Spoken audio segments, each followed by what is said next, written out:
नमस्कार भारत, हम फिर से हाजिर हैं। नया सोच, नया आगाज। हमें गर्व है कि हम हैं भारत आज।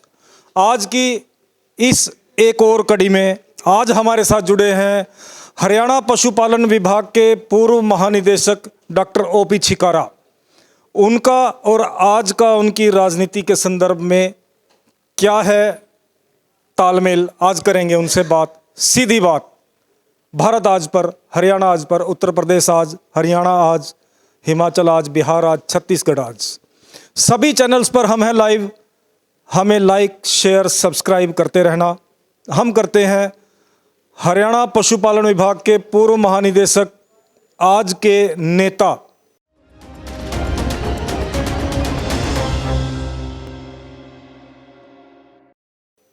डॉक्टर ओपी छिकारा से। डॉक्टर साहब, आपका स्वागत है। बहुत बहुत धन्यवाद आपका। और सबसे पहले मैं भारत आज चैनल को बहुत बहुत बधाई देता हूं, शुभकामनाएं देता हूं तथा उम्मीद करता हूं कि एक सकारात्मक पत्रकारिता के माध्यम से आप दर्शकों तक सटीक और बहुत सही जानकारी हमेशा देते रहेंगे। और भारत आज के सभी दर्शकों का भी मैं स्वागत करता हूं, अभिनंदन करता हूं। धन्यवाद डॉक्टर साहब। आप पशुपालन विभाग में महानिदेशक रहे, आज आप पूर्व महानिदेशक हैं, रिटायर होकर के अपनी रिटायरमेंट की ज़िंदगी आप जी रहे हैं अभी। तो कैसा अनुभव रहा जब आप महानिदेशक थे? महानिदेशक के रूप में एक बहुत ही अच्छा अनुभव मेरा रहा। और सबसे बड़ी खुशी की बात मेरे लिए जो रही कि उस कार्यकाल के दौरान जी, हरियाणा प्रांत को पूरे भारतवर्ष में सबसे बेहतर प्रथम पशुपालन राज्य का पुरस्कार हरियाणा सरकार को प्राप्त हुआ था। तो मेरे लिए बहुत ही खुशी और गर्व का विषय रहा।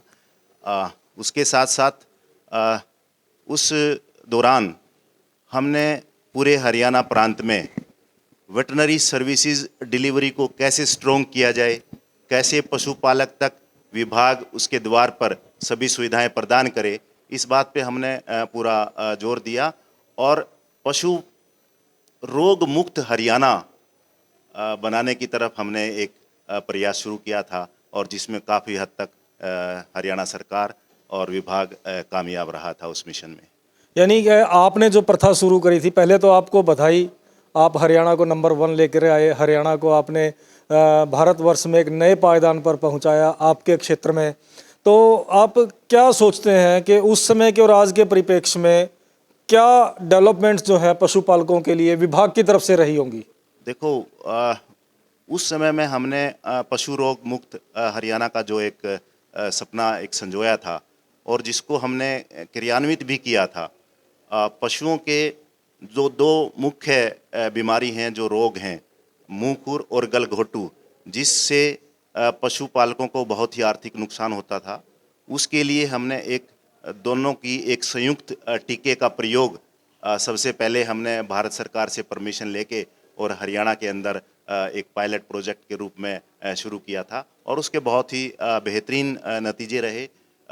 2 साल तक किसी भी पशु को ना मुंह खुर का रोग हुआ, ना गलघोटू का रोग हुआ। और मैं समझता हूं कि विभाग आज भी उस प्रयास को आगे लेके चला हुआ है, और उसमें विभाग को काफ़ी कामयाबी मिली हुई। यानी ये कहें कि जो परिपाटी या जो योजनाएं आपके समय में शुरू हुई थी वो आज तक चल रही हैं? बिल्कुल बिल्कुल चल रही है। और विभाग को आप मानते हैं कि संतोषजनक कार्य चल रहा है? बहुत संतोषजनक कार्य विभाग का है। पशुपालकों को हर तरह की सुविधाएं उनके घर द्वार पर उपलब्ध कराई जा रही हैं। किस किस प्रकार की सुविधाएं हैं जो पशुपालकों को उनके द्वार पर दी जा रही हैं पशुपालन विभाग की ओर से? पशुपालन विभाग से टीकाकरण का जो मैंने जिक्र किया, वो पशुपालकों को उनके घर द्वार पे उपलब्ध किया जाता है। और इसके अलावा बहुत सी और भी योजनाएं जो उस समय में माननीय ओम प्रकाश धनखड़ जी, जो हमारे पशुपालन मंत्री थे, और माननीय मनोहर लाल जी के मार्गदर्शन में, उनके नेतृत्व में पशु बीमा योजना एक शुरू की गई थी, जिसमें सिर्फ महज 100 रुपये देने के बाद पशु का बीमा किया जाता था। और इसमें लगभग मैं आपको बताऊं कि उस समय के दौरान पूरे हरियाणा प्रांत के अंदर लगभग 7 लाख पशुओं का बीमा किया गया था, जो अपने आप में एक मैं समझता हूँ कि सिंगल हर्ड को सुरक्षित रखना, बीमा करना, शायद ये पूरी वर्ल्ड रिकॉर्ड एक इस विषय पे शायद ये मुझे लगता है। इस दौरान शायद कुछ पशुपालकों में रोष भी था, कुछ विवाद भी शायद हुए। नहीं, विवाद नहीं था, लेकिन शुरुआत में जब इसकी शुरुआत की गई थी इस योजना की, तो इसको क्रियान्वित करने में थोड़ी बहुत कठिनाइयां जरूर विभाग को आई थी, लेकिन सारा स्ट्रीमलाइन करने के बाद पशुपालकों तक इस योजना का बहुत भरपूर लाभ मिला। और मेरे हिसाब से लगभग 17-18 करोड़ रुपए पशुपालन के विभाग में जो पशुओं का बीमा किया गया था, वो राशि पशुपालकों को मिल चुकी है अभी तक। और हम पशु बीमा योजना के अलावा और क्या क्या सुविधाएं हैं जो पशुपालकों तक विभाग पहुंचा सकता है या पहुंचाता है? देखो, पशु बीमा के अलावा कृत्रिम गर्भाधान की सुविधा है पशुपालन के द्वार पे, जिससे नस्ल सुधार का जो कार्यक्रम है उसको आगे लेके आगे बढ़ाने के लिए विभाग निरंतर प्रयासरत है। और इसके अलावा स्वरोजगार जो है वो लोगों को प्रदान करने के लिए विभाग की बहुत अच्छी जो स्कीमें चली हुई हैं, जिसमें छोटे छोटे किसानों के लिए, छोटे पशुपालकों के लिए 2 से 3 पशुओं की डेयरी स्थापित करके और बड़ी से बड़ी 50 पशुओं तक की डेयरी स्थापित करके स्वरोजगार अपना लोग शुरू कर सकते हैं। ये भी एक बहुत ही अहम एक सुविधा विभाग द्वारा पशुपालकों को दी जा रही है। और कौन कौन सी योजनाएं हैं जो जिनका लाभ सीधे सीधे पशुपालकों तक पहुंचता है विभाग की ओर से? देखो, ये स्वरोजगार की जो योजना है ये बहुत ही सीधा लाभ पशुपालकों को दे रहे हैं। स्वरोजगार में किस प्रकार का लाभ है, क्या इससे क्या बेनिफिट होगा? एक आम अगर कोई आदमी पशुपालन करता है तो उसे किस प्रकार से विभाग क्या उसको हेल्प कर सकता है उसमें स्वरोजगार में? स्वरोजगार में विभाग द्वारा समय समय पर प्रशिक्षण दिया जाता है। प्रशिक्षण के बाद उनकी डेयरी यूनिट्स और शीप और गॉट, भेड़ और बकरियों की यूनिट, गायों की यूनिट खास तौर पे वो स्थापित की जाती हैं, और विभाग द्वारा इस पे 50% का अनुदान पशुपालकों को दिया जाता है। शायद उसमें कुछ लिमिट भी है, 1 या 2 पशु खरीदने पर ही कुछ वो मिलेगी? ये अलग अलग स्कीमें हैं जी। 3 पशुओं की स्कीम है, 2 पशुओं की स्कीम है, 10 पशुओं की स्कीम है। वो आपके पशुपालक के सामर्थ्य पे वो कितना किस स्तर तक अपना पशुपालन का काम कर सकता है या करना चाहता है, उस हिसाब से अलग अलग यूनिट्स की स्थापना विभाग द्वारा कराई जाती है। डॉक्टर साहब, अगर हम बात करें, अभी हम भेड़, बकरी, गाय, भैंस सब की बातें कर रहे थे, तो आप गौ सेवा आयोग के सचिव भी रहे हैं डॉक्टर साहब, कैसा अनुभव रहा उस दौरान? हाँ, मुझे गौ सेवा आयोग के सचिव के पद पे काम करने का सौभाग्य मिला। जब मैंने कार्यभार संभाला था तो गौ सेवा आयोग में इतनी ज़्यादा गतिविधि नहीं थी जी। इसका मेन जो कारण था कि गौ सेवा आयोग का बजट कुल 5 लाख रुपए था, जो अब 50 करोड़ रुपए हो चुका है। जो हमने योजनाएं बना के और माननीय मुख्यमंत्री जी और हमारे जो पशुपालन मंत्री थे ओम प्रकाश धनखड़ जी, उनके प्रयासों से गौ सेवा आयोग का जो है 5 लाख से पहले वर्ष में ही 30 करोड़ रुपए के बजट का प्रावधान हमने किया, ताकि गौशालाओं को और मजबूत किया जा सके, उनकी सहायता की जा सके, उनकी आर्थिक मदद की जा सके, गौशालाओं के लिए तरह तरह की योजनाएं शुरू की जा सके। तो मैं समझता हूं कि ये बहुत ही अच्छा मेरा अनुभव रहा है सचिव के पद पे भी। आप गौ सेवा आयोग के सचिव रहे, आज भी कहीं ना कहीं आप गौ सेवा से निरंतर जुड़े हुए हैं, तो अगर हम बात करें तो गौ संवर्धन हरियाणा में कितना असफल और कितना सफल? नहीं, असफल की तो हम बात कह ही नहीं सकते हैं। गौ संवर्धन और गौ संरक्षण का खास तौर पे अगर मैं जिक्र करूं तो 2014 के बाद जी। हरियाणा प्रदेश में बहुत काम हुआ है, और इसका अंदाज़ा आप इसी बात से लगा सकते हैं कि 2012 का जो पशुगणना थी जी। उसमें जो अपनी देसी नस्ल की गायें हैं जी। उनकी संख्या लगभग 16 लाख के आसपास थी पूरे प्रदेश के अंदर। फिर देसी गाय के संरक्षण और संवर्धन के लिए अनेक योजनाएं हरियाणा सरकार ने चलाई। अगर 2019 के अगर पशुगणना की आप बात करेंगे तो देसी गायों की संख्या उसमें कम से कम भी 4% की वृद्धि प्रदेश के अंदर हुई है। और अगर गोवंश की हम बात करें तो 16 लाख से बढ़ के 19 लाख गोवंश की संख्या हरियाणा प्रदेश में हुई है। डॉक्टर साहब, आप बार बार कह रहे हैं कि देसी गोवंश की संख्या बढ़ी है, लेकिन अगर हम बात करें तो दूध देने वाली देसी गायें आमतौर पे बहुत कम दूध देती हैं, तो उनमें दुग्ध उत्पादन किस प्रकार से हो? यही देसी गाय का दूध किस प्रकार से बढ़े? यही एक विभाग का प्रयास था, हरियाणा सरकार का प्रयास था कि दूध की मात्रा प्रति पशु जी जब तक नहीं बढ़ोतरी होगी, प्रति पशु दूध उत्पादन में जब तक बढ़ोतरी नहीं होगी, जी। तब तक जो है ये एक इसका जो परिणाम है, तो आप इसी बात से अंदाजा लगा सकते हैं कि कितना दूध उत्पादन के क्षेत्र में भी हरियाणा ने कितनी प्रगति की। आज की क्या स्थिति होगी डॉक्टर साहब? आज भी वही निरंतर प्रयास जारी हैं और मैं समझता हूं कि 8-9% की बढ़ोतरी पशुपालन के क्षेत्र में प्रदेश की आज भी है। दुग्ध उत्पादन की बात कर रहे थे हम, देसी गोवंश में दुग्ध उत्पादन। हाँ, दूध उत्पादन के लिए अनेक योजनाएं सरकार ने चलाई। जी। लोगों को प्रोत्साहन देने के लिए दूध प्रतियोगिताओं का विभाग द्वारा आयोजन करवाया गया, जिसमें देसी गाय पालने वाले पशुपालकों को 10,000 से लेके 25,000 रुपये तक का इनाम की राशि हरियाणा सरकार द्वारा दी जाती है, आज भी दी जा रही है। इससे लोगों का उनके समर्थन में, उनके पालन पोषण में लोगों में बड़ी जागरूकता आई है और इसी दिशा की तरफ विभाग आज भी कार्य कर रहा है। क्योंकि डॉक्टर साहब, जब हम बात करते हैं ना बार बार गोवंश की, गाय में दुग्ध उत्पादन की, तो आमतौर पे क्या होता है कि एचएफ या जो हमारी जो विदेशी जो गोवंश है उसका दुग्ध उत्पादन ज़्यादा रहता है, तो लोग उस तरफ ज़्यादा मूव कर जाते हैं। फिर पहले ऐसा ही है, ऐसा ही था, लेकिन हरियाणा सरकार की ये प्रयासों से, विभाग के प्रयासों से लोगों का रुझान अब बदला है। आपने भी देखा होगा कि जब फील्ड में आप जाते हैं या देखते हैं तो देसी गाय की डेयरी बहुत मात्रा में खुलने लग गई है। साहिवाल गाय है, हरियाणा गाय है, गिर गाय है। ये सभी जो है ये सरकार के और विभाग के प्रयासों से ही ये सब संभव हो पाया है। आपने अभी कृत्रिम गर्भाधान का आपने जिक्र किया। जब कृत्रिम गर्भाधान का जिक्र आता है तो विभाग आमतौर पे जाता है और एचएफ के जो है वो टीके रखाता है? नहीं, ऐसा नहीं है। ये पशुपालकों की, क्योंकि जो पशुपालक जागरूक नहीं है तो आमतौर पे देसी गोवंश में भी वो विदेशी गाय का जो है वो नहीं, ऐसा नहीं है। आमतौर पे पशुपालक की पसंद से ही गर्भाधान के लिए जो टीका है वो इस्तेमाल किया जाता है और विभाग के पास देसी नस्ल की गायों के टीके उपलब्ध हैं और कृत्रिम गर्भाधान के बगैर नस्ल सुधार का कोई भी कार्यक्रम सफल नहीं होता है। इसलिए विभाग प्राथमिकता के तौर पे कृत्रिम गर्भाधान का कार्यक्रम चलाए हुए हैं। नस्ल सुधार की जब हम जिक्र करते हैं तो अभी हरियाणा सरकार ने पशुपालन विभाग के माध्यम से, गौ सेवा आयोग के माध्यम से कुछ सेक्स-सॉर्टेड सीमन की अभी जिक्र चल रहा था, तो वो क्या है, उसके बारे में थोड़ा सा अपडेट एक बार करें।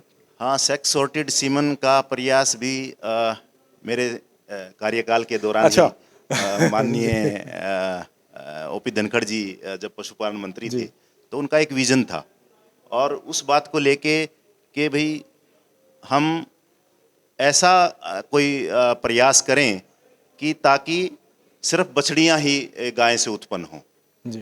तो कम से कम भी 2.5 लाख सेक्स सॉर्टेड सीमन उस टाइम पे हमने पशुपालकों को रियायती दरों पे उपलब्ध कराया था और उसकी आज नतीजे हमारे सामने हैं। लगभग 15,000 ऐसी सेक्स सॉर्टेड सीमन से उत्पन्न बछड़ियां आज प्रदेश में पैदा हुई हैं और वो दूध देने की क्षमता भी उनकी ज़्यादा रहेगी और हमें जो नर जो बछड़े हैं जो ज़्यादातर सड़कों पे आ जाते हैं या बेसहारा हो जाते हैं तो उस पर भी स्थिति नियंत्रण में रहेगी।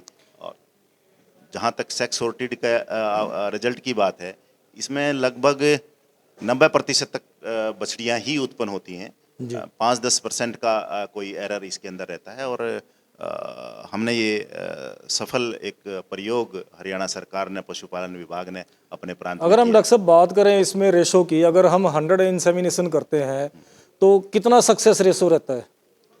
देखो, हरियाणा प्रदेश में कृत्रिम गर्भाधान का जो कंसेप्शन रेट की आप बात कर रहे हैं, सेक्स सॉर्टेड सीमन की बात, सेक्स सॉर्टेड सीमन की मैं बता रहा हूँ आपको कि ये लगभग 30 से 32% तक इसमें कंजप्शन रेट रहा है। लेकिन अगर हम इसका ओवरऑल अगर बाहर के विदेशों में जहाँ पे ये प्रणाली पहले से ज़्यादा विकसित है, वहाँ भी 35% से ज़्यादा इसका कंजप्शन रेट नहीं है।